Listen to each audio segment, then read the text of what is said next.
What if I told you that the way you express yourself behind closed doors isn't just about pleasure?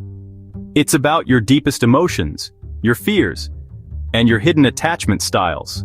Today, we're diving into a topic no one dares to talk about publicly. The shocking psychology behind doggy style.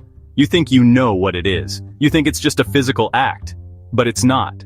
This isn't just physical. It's emotional, it's psychological, it's even medical. Brace yourself, because some of these facts might hit closer to home than you expect.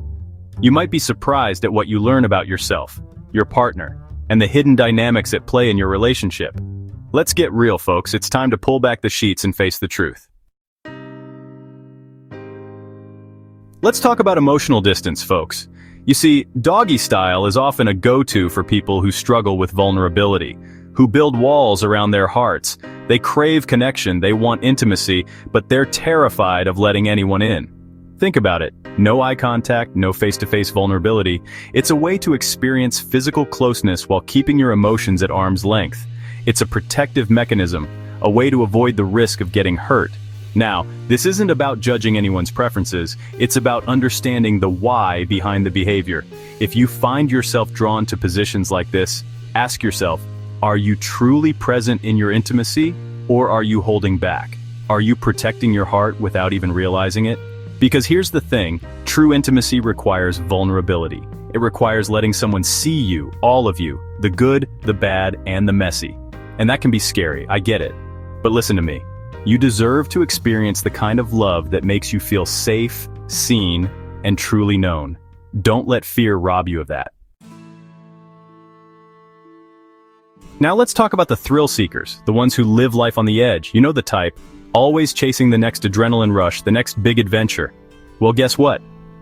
That need for intensity often spills over into the bedroom.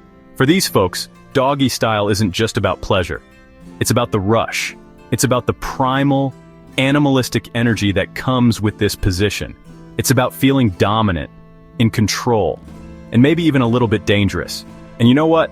There's nothing inherently wrong with that. We all experience pleasure in different ways. But it's important to be honest with yourself about what's driving your desires. Are you truly present with your partner, enjoying the shared experience? Or are you so caught up in the pursuit of the next high that you're missing out on the intimacy right in front of you? Because real connection, real passion comes from a place of vulnerability, of letting go and surrendering to the moment. It's not about chasing a feeling, it's about sharing it with someone you trust. Let's talk power dynamics, folks, because every relationship has them, whether you acknowledge them or not. And guess what?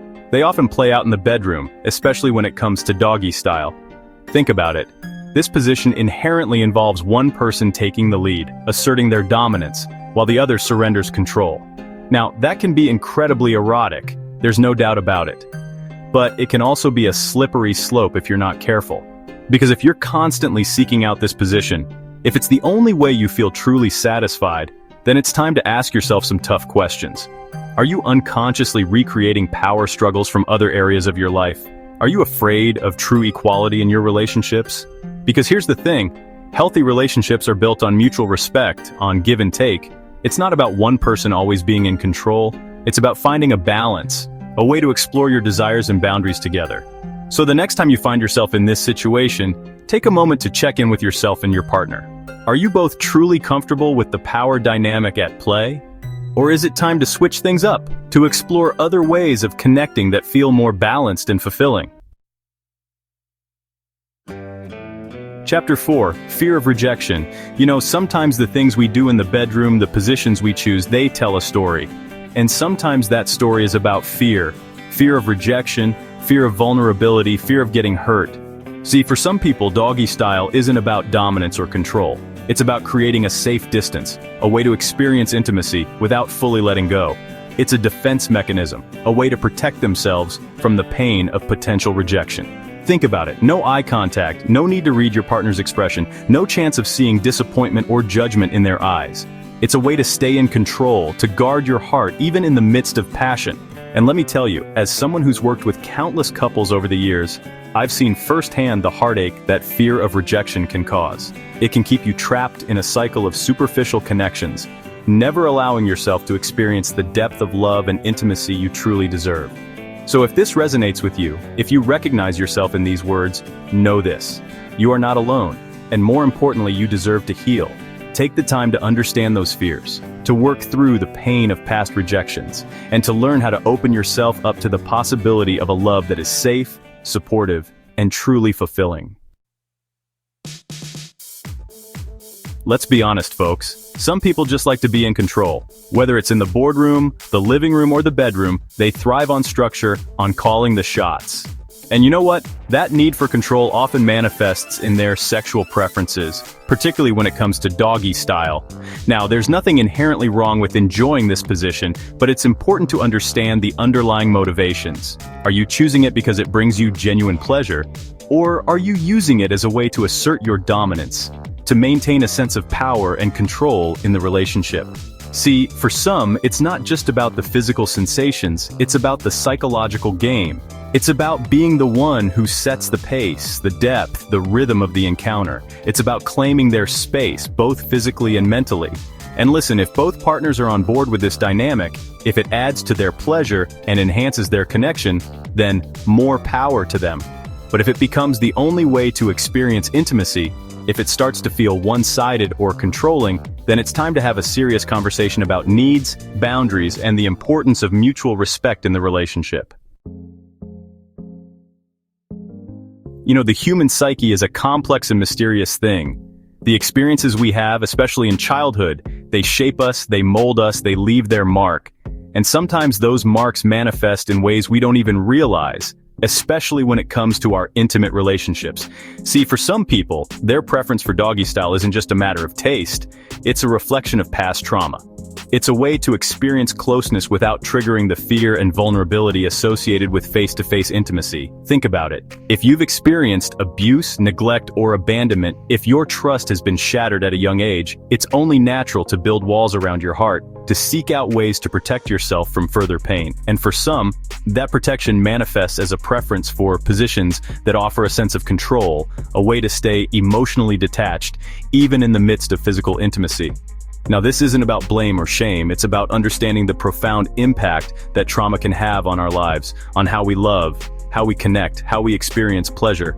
If you recognize yourself in these words, if you suspect that past trauma is influencing your intimate life, please know that you are not alone. There is help available, there is healing to be found. Reach out to a therapist, a counselor, a trusted friend or family member. You deserve to break free from the chains of the past and experience the joy of a healthy, fulfilling, and truly intimate relationship. You see, folks, intimacy is a journey, not a destination. It's about growth, it's about exploration, it's about learning to communicate your needs and desires with honesty and vulnerability. And sometimes that journey involves a shift in preferences, a willingness to step outside of your comfort zone and try new things, especially as trust deepens and love grows. Think about it. In the beginning, when you're still getting to know someone, it's natural to gravitate towards positions that feel safe, familiar, maybe even a little bit guarded. But as that connection solidifies, as you allow yourself to become more vulnerable, more trusting, your preferences may evolve as well. You may find yourself craving more face-to-face intimacy, more eye contact, more of that heart-to-heart connection that comes from truly seeing and being seen by your partner. And that's a beautiful thing, folks. It's a testament to the power of love to heal old wounds, to break down walls, to create a space where true intimacy can flourish. So if you find yourself clinging to the same old positions, the same old patterns, ask yourself, is this truly serving me? Is it bringing me closer to my partner or keeping me at a distance? Because the most fulfilling intimacy, the kind that nourishes your soul and sets your spirit on fire, that comes from a place of deep trust, vulnerability, and a willingness to explore the full spectrum of your desires. Intimacy isn't just a physical act, it's a silent conversation between your soul and your body. If you or your partner prefer doggy style, it's not good or bad. It's a window into your emotional universe. And understanding that can transform how you love, how you trust, and how you heal. Knowledge is sexy, healing is powerful, love is brave. Stay curious, stay compassionate, stay connected. This is Love Lens, where we zoom into the real truths about love, intimacy, and everything in between.